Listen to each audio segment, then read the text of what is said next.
Hello everyone, this is the FPL trio. I am Pulkit and I'm joined by my co-hosts Daniel and Michael. Daniel, how's it going? Good, Pulkit. Happy to be here and happy to record this video. What about you, Michael? All good? Yeah, all good here. So can't wait to make our second video. That'll be amazing. Yeah, so today is our second video as Michael already mentioned, and this would rather be a playlist where we will talk about different players in different price ranges, different positions and so on, and we'll release the different parts of this video as subsections or different parts of this playlist. And I hope you guys can watch through all the parts and get information as much as possible.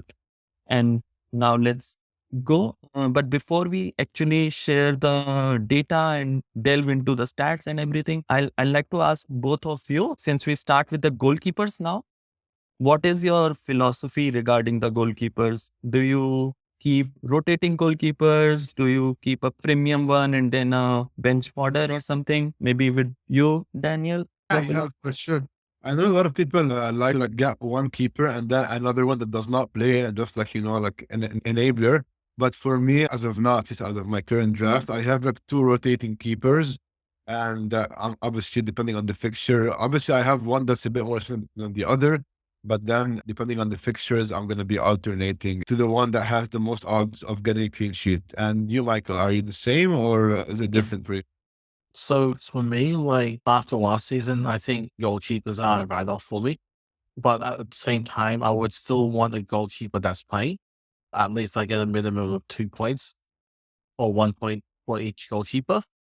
But at the end of the day, I try to get the cheapest one possible that plays, so it can enable, my midfielders or attackers get the Watkins and Salahs, things like that. How about you, Pulkit? Yeah, actually same for me. I try to minimize as much as possible on the goalkeepers, and which is why I was looking at Turner nowadays, but doesn't look like he'll start because Nottingham already signed someone new and they have already another option.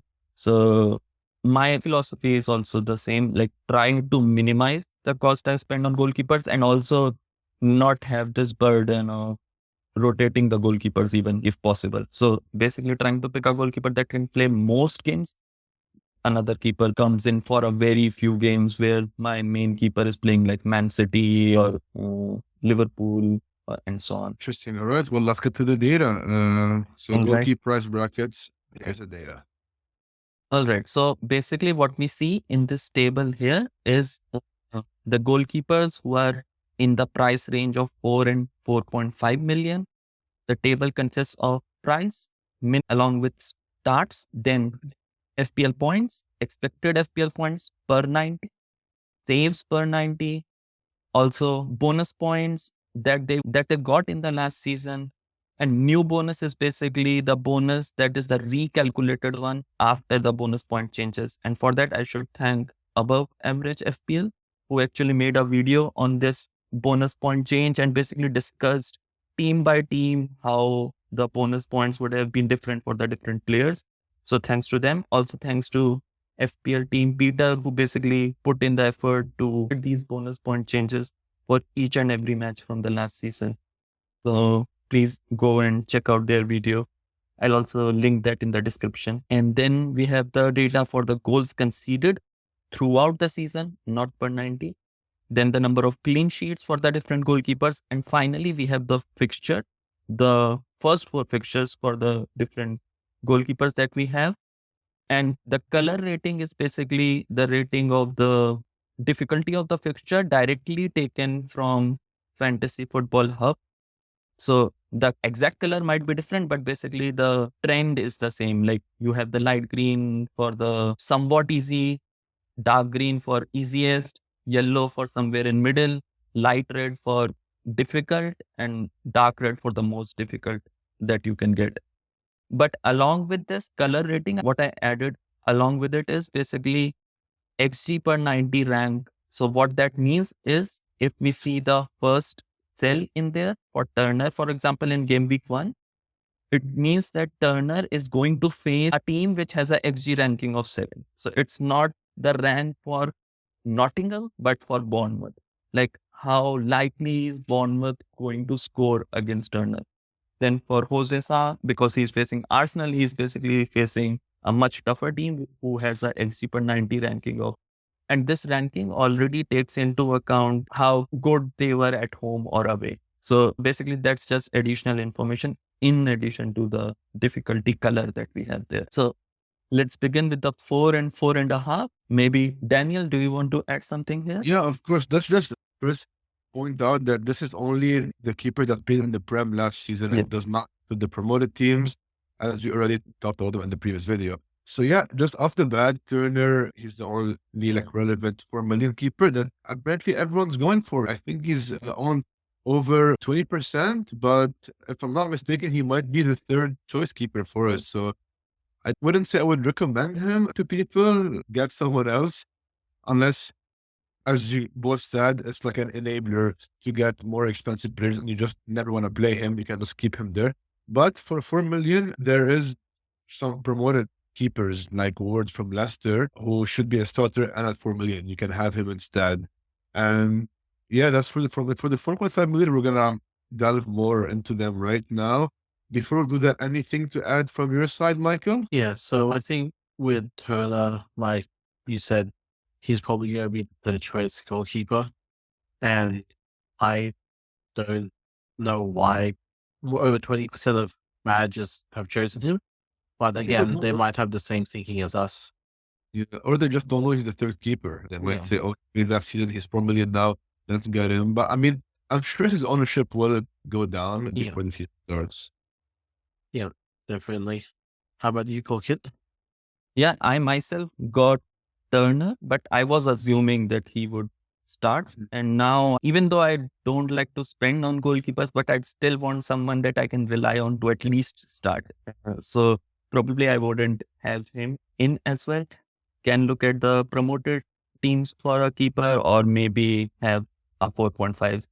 So spend 0.5 extra on that spot. There's so many, a lot of Exactly. options from a lot of teams: Wolves, Forest, Crystal Palace, Chelsea, Brighton, Brentford, West Ham, Newcastle. Even all of them have like starting keeper at 4.5. So I think almost everyone has at least one 4.5 keeper. I think Flekken is emerging as the favorite right now from people. If I'm not mistaken, I think he is the most or second most owned keeper. So yeah, it's gonna be interesting. I mean, we also see that Areola had the highest points per 90 last year because he had a staggering 4.6 saves per game. And yeah, from the 4.5 keepers, that's about it. What do you guys think? Yeah, I was also going to mention this about Areola. Looks like he has pretty good points. So 3.87 points per 90, expected also 3.56 because of the saves per 90 being 4.6, which is the highest on this list that we see here. Also, we can see that when we go for the cheaper keepers, there are options in the same team. So, for example, Palace has Henderson and Johnston, both had 4.5. Similarly, Chelsea has Petrovic and Sanchez, both had 4.5. Brighton has Steele and Verbruggen, both had 4.5. And for the minutes also, if we see it on this list, there are quite a few options like Henderson, Johnston, Sanchez, Steele, who have less than 2000 minutes. So basically would be important to keep an eye on who is actually starting. I think for Chelsea, for example, it's Sanchez. And for Chelsea, if we ignore the first fixture, which is pretty much one of the most difficult fixtures that they can have, Man City at home, the fixtures from game week 2 are quite good. So he could be a good one. Saves per 90 are decent. But Areola and maybe even Neto from Bournemouth are looking good when we talk in terms of points per 90 or save per 90. Yeah, I think personally that Chelsea keeper are going under the radar because after game week 1, as you mentioned, they have like 6 games in a row that are all like pretty good. And yeah, I don't think that many people are going for them. I personally have a Chelsea keeper right now in my current draft, and I'm hoping to have one by when the season starts. So let's look out for that. What do you think, Michael? Yeah, like Chelsea keepers, I did have one in Petrovic last season. And I may have one this season later in my draft or, middle of the season. But I just think I just want to know which goal going to nail that starting spot, whether it's Sanchez, Petrovic, or their new signing. European say. Yeah, so we'll just see how it goes when the season starts. Or I might just go with a Chelsea defender instead. They're more expensive, the Chelsea defenders, if I'm not mistaken, right? Yeah, I think they're about 5 or 5.5. So yeah, we'll see how it goes in terms of whether I get a Chelsea defender or goalkeeper. Sounds good. We'll get anything to add before we go to the premiums? Yeah. So one more thing to basically look into is this bonus for the 4 and 4.5. Mostly 4.5 because 4 is only Turner. So I see that Neto, Areola were the ones who actually ended up with, and Flekken, who ended up with double digit bonus points last season. But with the reworked new bonus structure, they went down to single digit, but still Flekken is at 9, Neto is at 7, and Areola is also at 7. So from bonus points, from saves per 90 and points per 90, I think these three, along with maybe a Chelsea keeper, because Chelsea has reliability as a big team and also the fixtures look good. So probably for me, I think these four would be the options amongst this list before we go to the premium. Sounds good. All right. Well, let's move on to the premium now, 5 and above. So you can see there's quite a few options and have the most clean sheets, obviously, because they are the premiums. Michael, do you want to start us off?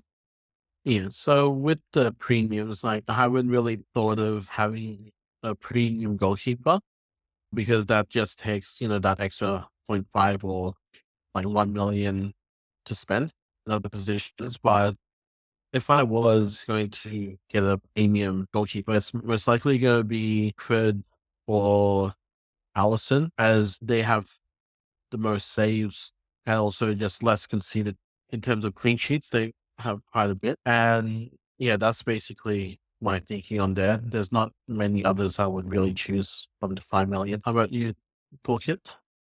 Yeah. So for me also, I probably wouldn't spend 5.5 on a goalkeeper. I did have Raya recently in my draft because my rationale was that Raya is actually the cheapest Arsenal defender that you can get. And I definitely wanted our Arsenal defender. But after I have seen this bonus point reworked, I'm not that much into Raya. I actually like Pickford the most. I'm almost certain at the moment that I'd have Pickford as one of my options is a bonus magnet. We basically had 22 bonus points in the old bonus point system. And after the rework, he is basically still the top scoring bonus point goalkeeper with 15 points. And even the points per 90, if we look at it, he's basically above 4, which is close to Raya. Even though Raya got like 16 clean sheets, though Pickford also got 13, which is quite a good number. And if I remember correctly, Pickford the second best defense in the league last season. So currently on Pickford, just to save that 0.5, and maybe the other one would be a 4.5 just to save some money. What about you, Daniel? Yeah, actually, it's a bit different from you guys. So actually, I currently have Raya in my team based on the logic you gave. You even gave me the idea. So he is the cheapest Arsenal defender, and the others are all 6 million. I mean, I was telling Michael earlier, they're gonna score goals, the Arsenal defenders, and Raya isn't. Hence why the zero point 0.5 million extra. But right now, I'm happy with having him, as clean sheet. As you can see, he got 16 clean sheets from 32 games. That's a clean sheet every other game. So if he does that this season as well, I'm fine with paying that premium price for Raya. But also Pickford, I mean, I never owned Pickford last year and he kept getting clean sheet. I was so skeptical about Everton and their defense. I don't know how they kept all these clean sheets. We can even see here that they have clean sheets and Raya has 16 and Pickford scored more than double the goals. So that's something crazy, I think, and something to monitor. I still don't believe they're gonna be good defensively this season, but I know I'm gonna be proven wrong. Yeah. Maybe another one that we are ignoring is Leno. He was also quite a popular option last season. And if we look at his numbers, 3.5 points per 90, saves 3.53, bonus 15 bonus points from last season, reworked to 12 now, 10 clean sheets. I think he is also a good option. I was I about would to have say, definitely have added. if you're spending 5 million, might as well go for Pickford, right? He Yeah, has yeah. better stats across all categories. So yeah, if I were to pick a 5 million keeper, I would probably go with Pickford. You too like it, right? Yeah, I'd probably go with Pickford. But Yeah. looking at these stats, if Onana is the one that stands out the most now, I mean, last season, throughout every week, there's always going to be memes about Onana and all the bad press about him in Man United. But if you see his saves per 90 minutes, he is the best saves per 90 minutes of all the premium. So I think that now he has more experience in the Premier League within the same team. And to be honest, the Man United defense hasn't really changed. He might get more saves per 90 minutes and actually get more clean sheets. So as much as I hate to say this as a Liverpool fan, they might keep more clean sheets than United with his experience. And when you look at the fixtures, they only have Liverpool as a hard game. Everyone else, Brighton, Fulham, Southampton. Yeah, it's not as hard as Liverpool. Yeah, definitely something to monitor. Yeah, and so I see Vicario on that list, who was also quite a popular one. But again, with the rework bonus, his bonus has come down by like 6 points, which is One a word. significant number. Yeah. Anyone has anything else to add? I don't think so. We covered. Well, I have something to say actually.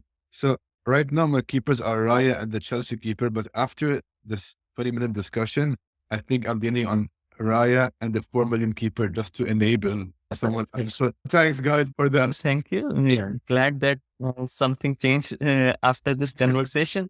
For me, I think Pickford is almost close to getting locked, but our teams get locked in the preseason like every other day and then get revised. But at the moment, I think I'll start with Pickford, not go with a 5.5 million keeper, especially if I can use that 0.5 some good. And the other one could be a 4.5. I don't want to have a promoted team keeper at the moment. So most probably someone from the four that I mentioned, Sanchez, Flekken, Neto, or Areola. Especially if we get confirmation from Chelsea that Sanchez is going to be the starting goalkeeper, then most probably Sanchez for me. So friendly. All right. Well, if no one else has anything, thank you guys for watching the goalkeeper analysis and see you guys in the next position.